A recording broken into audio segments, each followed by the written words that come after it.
Raoult, le docteur Denis Agrey, urgentiste brillant, a été radié à vie par le Conseil de l'Ordre des médecins car on lui reprochait de soigner ses patients. La radiation à vie du docteur Denis Agrey, est-ce la grande victoire des labos ? L'argent est-il devenu plus important que la santé des patients ? Comment le système a-t-il imposé la dictature du protocole dans la médecine française ? À ces questions répondra le docteur Denis Agrey. Vous êtes sur GPTV Actu, c'est parti !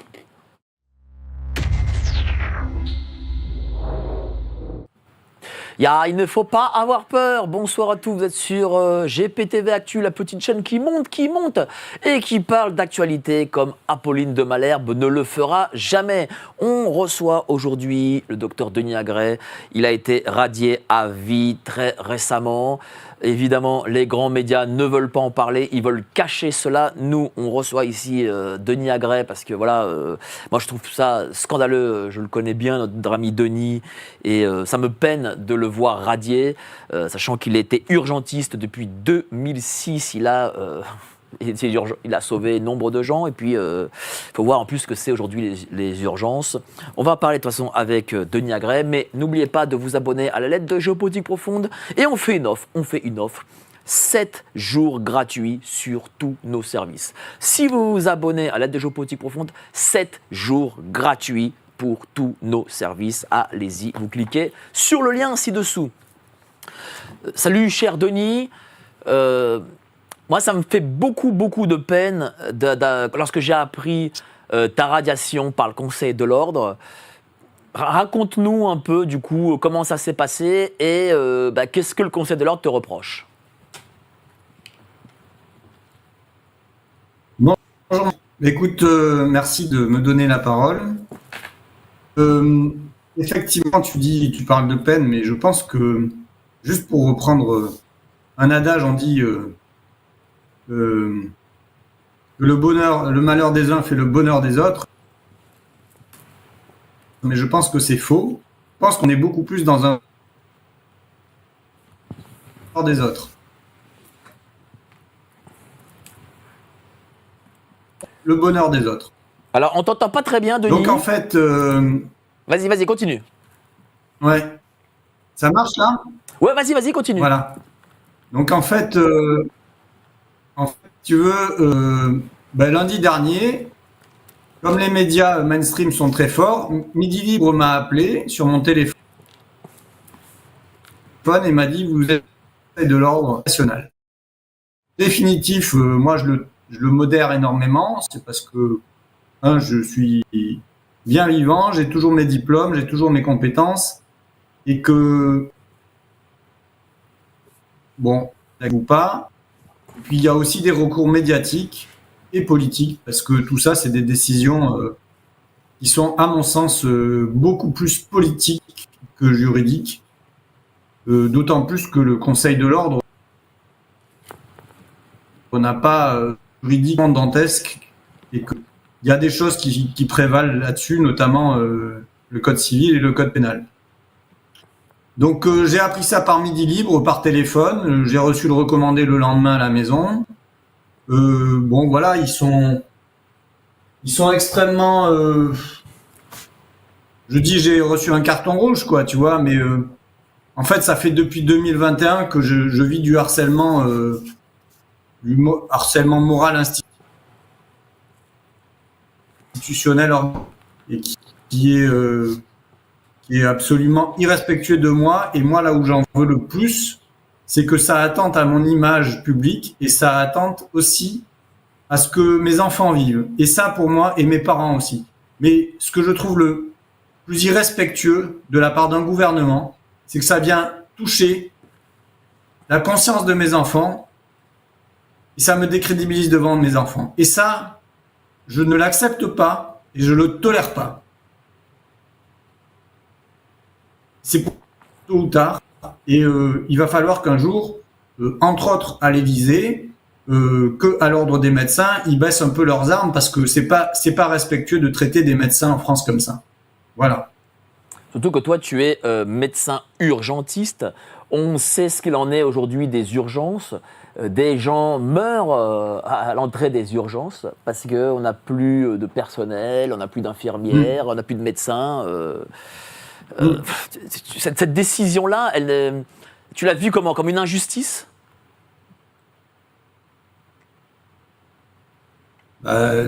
Forcément, c'est quelque chose d'injuste parce qu'en fait, en théorie, il y a une loi qui protège les lanceurs d'alerte, justement pour permettre aux personnes civiles de dénoncer des choses qui attentent, entre autres, à la santé publique. Et donc, dans le code de santé publique, dans le code civil, il y a un article. Le bien. Et aujourd'hui, j'ai encore un paquet de mails avec le défenseur des droits où je leur ai envoyé tous mes dossiers de l'ordre des médecins et de la justice et j'ai toujours pas de réponse. Donc c'est très grave parce que l'état de droit qui devrait me protéger ne me protège pas aujourd'hui. Et pire encore, il m'enfonce. C'est-à-dire que depuis septembre 2022, j'ai 6 mois de prison avec sursis sur la tête, dont j'ai fait appel. Sur Twitter, il y a des notes qui sont absolument calomnieuses, qui disent que j'ai été condamné à 2 ans, à 6 mois de prison avec sursis, ce qui est faux. Je n'ai pas eu de condamnation. Les termes sont précis et on est en France où il y a une présomption d'innocence. Donc quand on fait appel, ça suspend la décision. Et rien que ce genre de notice sur Twitter attente à mon image. Il y a des gens méchants, des gens méchants qui se servent de ça pour encore me discréditer. Et ça, c'est absolument irrespectueux. Tu as parlé de tes enfants. Justement, comment vivent-ils aujourd'hui cette situation?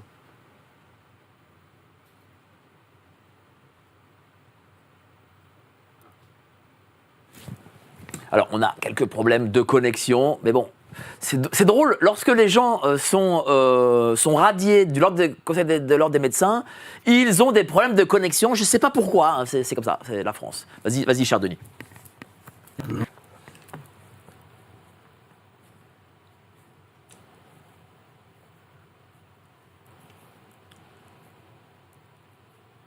Vas-y.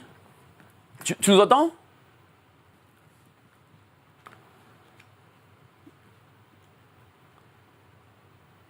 Est-ce que tu nous entends, Denis?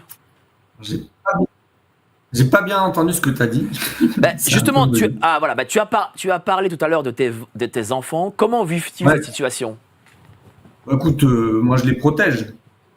Je les protège, mais c'est extrêmement familialement parlant, mais dans la sphère, je pense que plein de gens vivent ça dans leur sphère familiale, c'est que encore aujourd'hui, ça a divisé des familles. Moi, j'ai des amis proches, sans parler de ma famille à moi, mais la famille, la sœur elle est pas, l'autre l'est. Une des sœurs a eu en plus des palpitations il y a 2 ans, mais bon, surtout il faut pas en parler, pas faire le lien. Donc tout ça c'est extrêmement grave. Donc bon, moi mes enfants ils vont bien, mais si tu veux, moi ce que je ne tolère pas d'une institution publique, que ça soit l'ordre des ou le gouvernement français, parce que c'est qu'on m'empêche de faire mon métier alors que je n'ai pas commis de faute qu'on me reproche. Alors on me et de leur politique des termes tels, alors je cite, criminel, collabo, homicide, acte de barbarie. Alors l'autre jour, je l'ai dit dans des vidéos et je l'ai dit au mois de mai à la Chambre disciplinaire nationale, je me suis excusé de ces termes.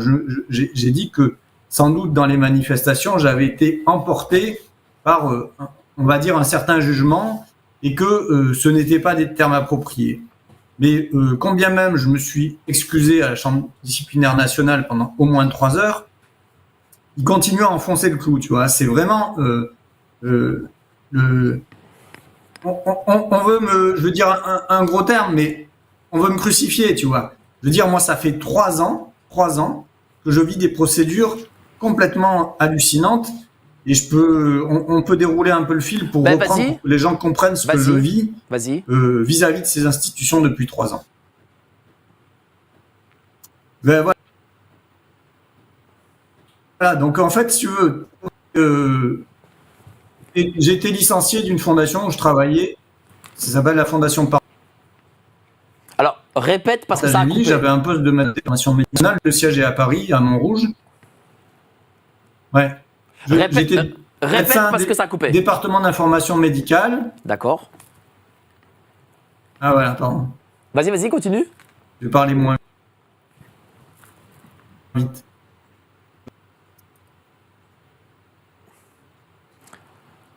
C'est bon?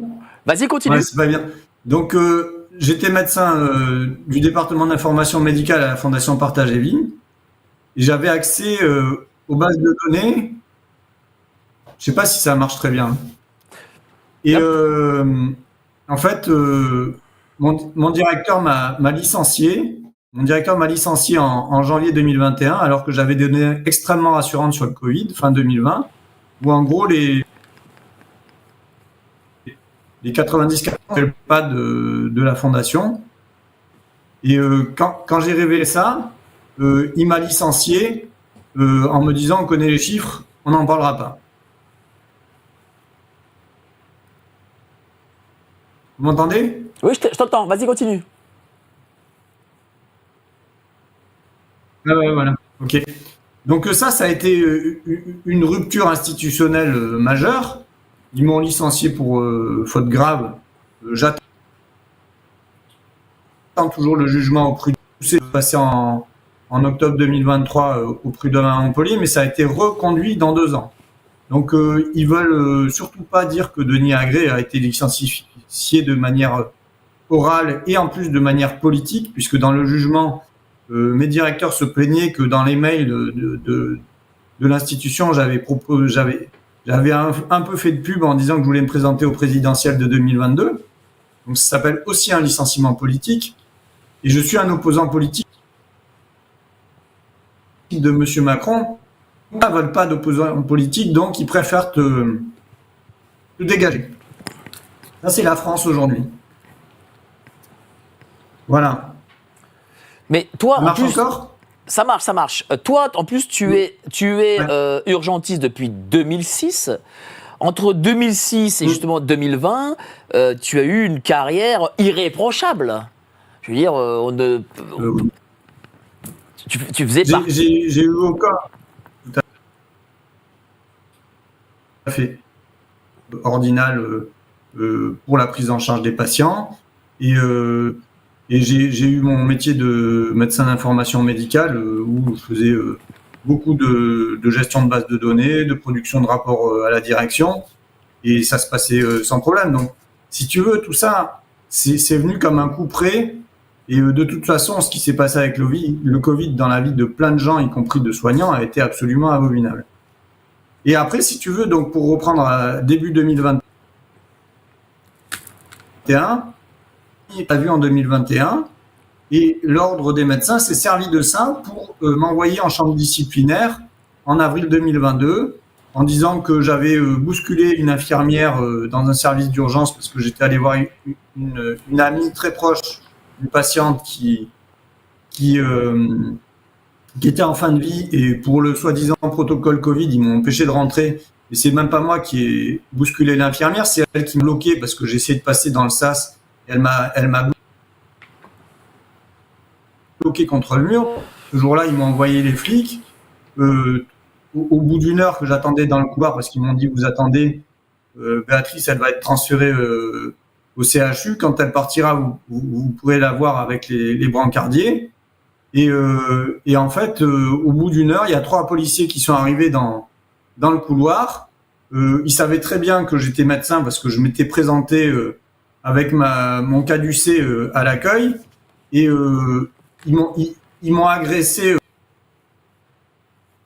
Vraiment, ils sont venus vers très voulu partir. En fait, ils m'ont sauté dessus à 3, ils m'ont plaqué par terre, ils m'ont écrasé la carotide, ils m'ont menotté. Je veux dire, ça a été la première garde à vue, ça a été d'une violence stratosphérique.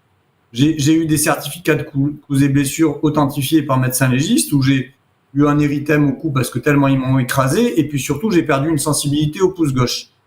Ça, c'est même sur mon site internet parce que j'ai appelé ça, avec ces 6 mois de prison avec sursis que j'ai écopé en septembre. septembre 2022, un prisonnier politique. Attends, Denis. C'est-à-dire que attends, Denis. Je pensais jamais vivre ça. Alors la prison politique, elle est symbolique parce qu'aujourd'hui je suis pas enfermé, mais voilà, c'est quelque chose qui est. Ouais.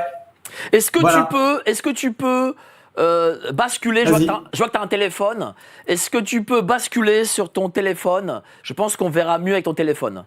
Je t'ai envoyé le lien par texto. Okay. Bascule sur téléphone, éteins ton ordinateur et on va basculer sur le téléphone. Il y a malheureusement trop de coupures. C'est assez bizarre parce que ça marchait, évidemment, on a fait les tests, ça marchait. Et bien entendu, lorsqu'il s'agit de parler d'une injustice de l'État, eh ben, forcément, ça ne marche plus. Je ne comprends pas pourquoi. Qu'est-ce qui se passe dans ce pays? Pourquoi est-ce que dès que les sujets vont en profondeur, ben forcément, la technique ne fonctionne plus. Donc, notre ami docteur Denis Agré arrive. Il sera là dans 1 ou 2 minutes. Il faut vraiment parler, il faut vraiment le soutenir. Denis Agré, je le connais bien, c'est quand même un chic type. J'ai pas mal manifesté avec lui. Il fait partie de ces médecins qui soignent. Hein. C'est des vrais médecins qui soignent, pas des médecins qui ont des affaires ou qui ont des intérêts de je ne sais où. Voilà. Donc il faut le soutenir. Ah, ben voilà. Alors, vas-y, parle. Est-ce que c'est mieux? C'est mieux? Vas-y, tourne comme ça, là. Tourne en horizontal. Ah ben je crois que c'est mieux, non? Bon, c'est pas grave. Voilà, remets comme ça. Voilà. Est-ce que la technique, est-ce que c'est mieux? Ouais, c'est mieux. Voilà, c'est mieux. Voilà, on va continuer. Bon. Ah ouais, mais le débit est meilleur en 4G, hein, c'est ça qui est fou. Ben, alors dis-moi, est-ce que là, avec la radiation des médecins dont tu es, est-ce que c'est la victoire faut le dire, hein, de l'État, des protocoles, des grandes firmes, des multinationales? Hein. Non, parce que ça... Moi, je pense qu'ils ont fait la plus grande erreur qu'ils pouvaient, mais les médias ont pris... moi, je dis que c'est leur colère, leur haine, leur vengeance ou leur peur. Moi, je pense que c'est leur peur institutionnelle, la peur des laboratoires de s'écrouler, qui fait qu'ils rendent une sentence comme ça. Je suis très cordial et très excusant de ces gens. Je leur en veux guère, mais je pense qu'ils ont fait une erreur médiatique monumentale parce que ça me permet... De toute façon, ils gèrent ça très bien au niveau médiatique national, c'est-à-dire qu'il y a des articles qui sont sortis dans Midi Libre, dans la presse aveyronnaise, La Dépêche, mais il n'y a aucun article sur moi dans Le Monde, dans Le Figaro, dans l'IB, sur l'AFP, aucun député en parle. Par contre, Raoult a eu des articles avec ses 2 ans de suspension dans Le Monde, dans Le Figaro. Donc, ils me font ça le lundi, donc ils m'achèvent, parce que moi, au niveau financier, ça fait déjà 3 ans que je suis asséché complet, hein, c'est-à-dire que depuis 3 ans, j'ai quasiment pas pu travailler. On reparlera de l'année entière où ils m'ont fait passer pour fou. Il a fallu que je fasse 2 contre-expertises pour montrer que j'étais pas fou du tout et que j'avais pas de conviction délirante, comme ils avaient dit. Donc ils font ça lundi dernier, et puis 3 jours après, ils sortent l'histoire de Raoult qui a 2 ans d'interdiction. Raoult passe dans toutes les presses, passe chez François. Moi, je suis passé chez Berkoff 15 minutes et je trouve que c'est pas satisfaisant. Et je suis très choqué de voir aucun journaliste de la presse classique prendre son téléphone et faire ce que tu es en train de faire, c'est-à-dire m'appeler pour dire Monsieur Agré, qu'est-ce qui se passe, pourquoi vous êtes radié? Mais ils me connaissent tous, tu vois. En janvier 2022, je crois, en janvier 2022, il y avait des journalistes de quotidien, d'Yann Barthès, qui étaient venus me filmer sur la place de la Comédie. Ils n'ont jamais passé l'interview, tu vois. Donc c'est tout ça qui est assez déplaisant, en particulier des médias dont on sait qu'il y a une censure. J'ai vu une vidéo aujourd'hui de Kelly, je sais plus, une journaliste de CNews qui dit ouvertement oui, le vaccin, on peut pas en parler à la télé. Bon, je veux dire, c'est quand même stratosphérique. Après, moi, je suis très conscient, je te le dis, je suis très conscient que pour moi, c'est une énorme révélation qui va arriver. Tôt ou tard, ça va arriver. Les parents, les adultes ont compris que les vaccins, dans leur globalité, on le sait, mais dis-moi, comment... Mais je me suis laissé embarquer. Ouais, alors ne te laisse pas embarquer. Dis-moi, cher Denis, comment ils ont justifié ta radiation? La radiation, elle est fondée sur la chambre disciplinaire d'avril 2022, où ils m'ont reproché toutes ces choses que j'ai vécues en garde à vue, c'est-à-dire l'histoire de Béatrice que je suis allé voir aux urgences, où on dit que j'ai bousculé une infirmière, mais c'est faux, c'est elle qui m'a plaqué contre le mur. Et c'est les policiers qui, dans l'exercice de mes fonctions, c'est-à-dire que moi j'étais en tant que médecin, m'ont fracassé la gueule. Donc en fait, si tu veux, les policiers devraient être mis en grande cause par l'ordre des médecins pour violence sur une personne chargée de mission de service public et de médecin. Donc si tu veux, c'est totalement inversé. Et moi, j'ai essayé de déposer plainte, mais en fait, l'IJPN et tous ces trucs-là, c'est complètement bloqué.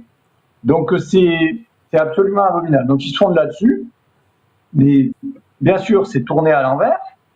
Après, en mai 2022, donc cette histoire aux urgences de la clinique du millénaire, on va les citer, a donné lieu à un rappel à la loi. Donc en termes pénal, ça vaut rien. Hein, c'est-à-dire que j'ai vu un substitut du procureur qui m'a rappelé qu'il fallait pas cogner une infirmière, comme si je le savais pas. J'ai bossé pendant 15 ans avec des infirmières.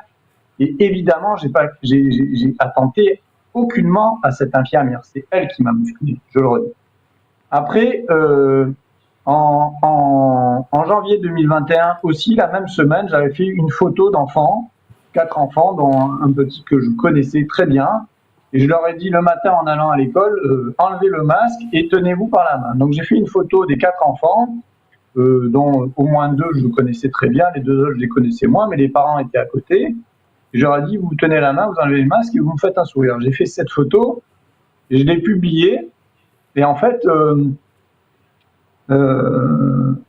l'après-midi, il y a des parents qui ont été alertés par la directrice. Ce que j'avais dit aux enfants, quand vous allez en classe, maintenant, vous mettez plus le masque. Je leur ai dit, vous faites la résistance. Et les enfants, ils n'ont pas peur. Donc, ils ont joué le truc, quoi. Et tout de suite, la directrice de l'école, donc c'est en maternelle, hein, en primaire, a dit, écoutez, je vais me mettre sur le chargeur parce que sinon ça va bloquer. Elle a convoqué les enfants un par un en classe et elle les a divisés, ça s'appelle diviser pour mieux régner. Et après, il y a un des parents l'après-midi qui m'a appelé, qui était tout outré, donc j'ai retiré la photo. Tout ça a duré pendant des mois quand je récupère mon chargeur. Vas-y, récupère ton chargeur. En tout cas, on sent qu'il y a eu... Les aléas du direct. Voilà, ça prouve qu'on est en direct, voilà. Voilà. Donc, récupère ton chargeur et continue, vas-y. Et donc, si tu veux... Donc ça, c'était en janvier 2021. Et puis, en mai 2021, donc 5 mois après, j'ai été convoqué par le commissariat de Montpellier. Je pensais que tout ça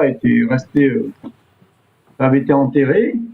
Et ce matin-là, à 10h du mat, les policiers, après que j'ai passé la porte, m'ont dit « Monsieur Agré, vous êtes en garde à vue ». Donc là, j'étais complètement stupéfait.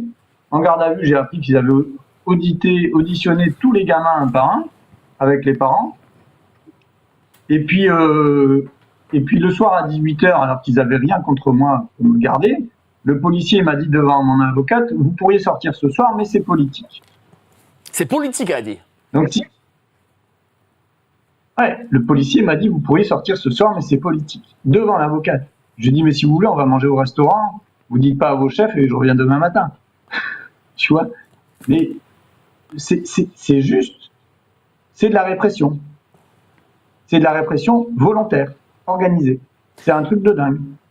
Et donc cette garde à vue, on m'avait dit que j'avais... c'était incroyable. Dans la chef d'inculpation, il y avait... incitation à crime en réunion par mineur. Ah bon?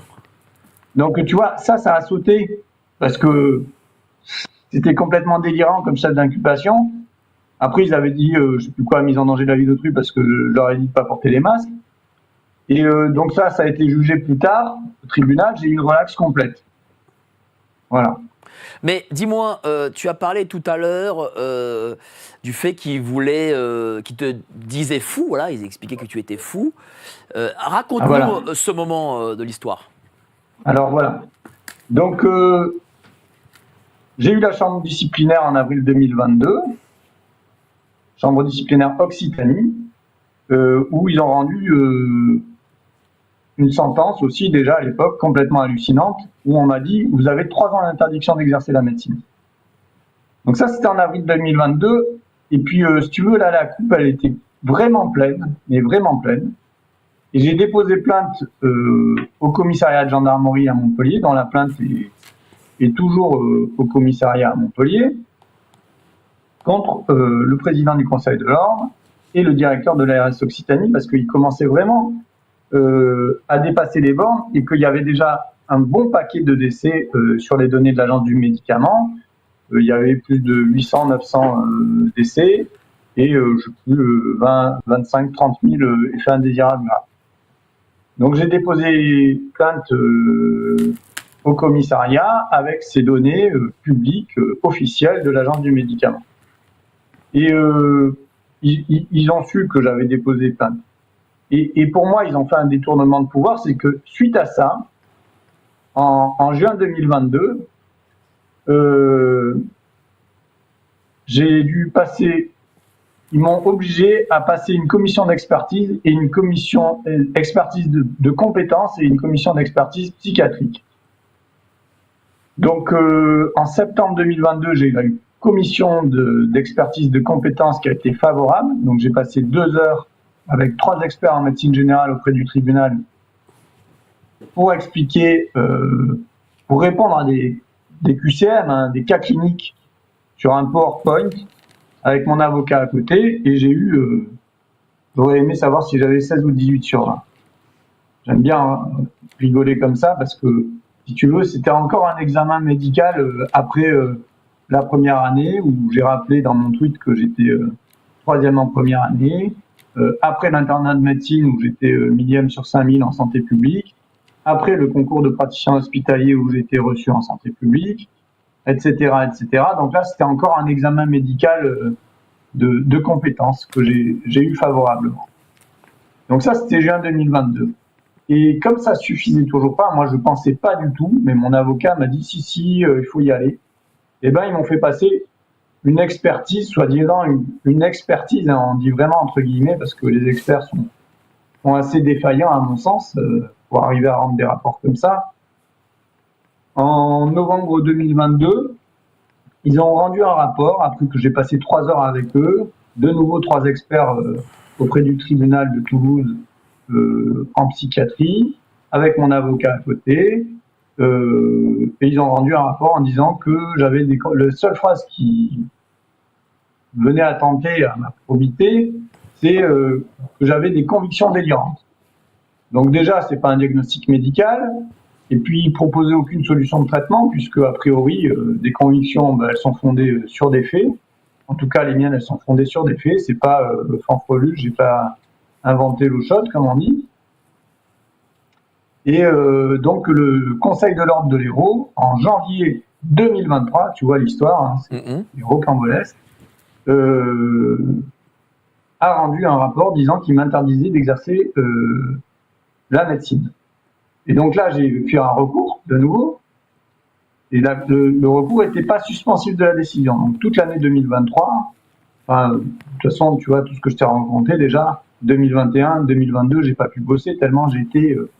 Oui, ils ont voulu te flinguer socialement. Pendant 3 ans, t'empêcher de travailler, donc te mettre à la rue. Mais c'est la réalité, c'est là aussi la triste réalité des soignants suspendus. Hein. Mais moi, si tu veux, le Parisien, je crois, ils ont écrit dans l'article que j'étais le fer de lance. Ils ont pas tort, quoi. Tu vois, j'ai pris. Tu vois, c'est un peu comme le brise-glace, tu vois. Je suis passé devant et j'ai pété la glace. Mais comment on n'arrive pas encore à me casser. Comment, justement, on arrive à vivre 3 ans sans aucun revenu? Ça doit être dur. En plus, quand on a des Écoute, enfants, vous avez une famille. C'était pas sans aucun revenu parce que pendant 1 an, j'ai eu droit au chômage, heureusement. Au milieu de tout ça, en septembre 2021, j'ai rebossé pendant pas tout à fait 3 semaines dans un cabinet de médecine générale dans le Var. Donc là, j'ai eu 3 semaines de revenus. Et donc, mon chômage, je sais plus, c'était arrêté en avril ou en mai 2022. Bon, quand tu es au chômage, tu perds 60% de tes revenus. J'ai vidé les fonds de tiroir. Mes frais d'avocat, j'ai fait des cagnottes en ligne pour les financer. J'ai levé à peu près 40 000 euros de dons. J'ai encore une cagnotte en ligne que j'ai republiée là, sur Twitter et sur Facebook parce que j'ai encore au moins 10 000 euros de frais d'avocat de ma poche. Et voilà, on diminue toutes les dépenses. Et puis voilà, de toute façon, on n'a pas le choix. L'État, et ça aussi, c'est une restriction de liberté manifeste, hein, c'est-à-dire que on n'a pas le droit légalement dans le code civil. Je sais plus exactement. Ouais, je retrouve l'article, mais on n'a pas le droit d'attenter à la liberté d'expression, de travail ou de manifestation. Mais la liberté de travail, c'est un droit fondamental. Et aujourd'hui, l'État m'empêche d'exercer mon métier que je peux exercer étant donné que je suis compétent et que je suis pas fou, pour des raisons, je le redis, politiques. Alerte Info. Géopolitique profonde prend sa place dans le paysage médiatique français. Bonsoir à tous, vous êtes sur Géopolitique Profonde, la chaîne qui est là pour remplacer les médias subventionnés. On investit maintenant la rue et on veut vous entendre. Le gouvernement de M. Macron nous a obligés et nous a enfermés chez nous. Mais on a besoin de votre soutien. Alors cliquez sur le bouton j'aime pour nous soutenir.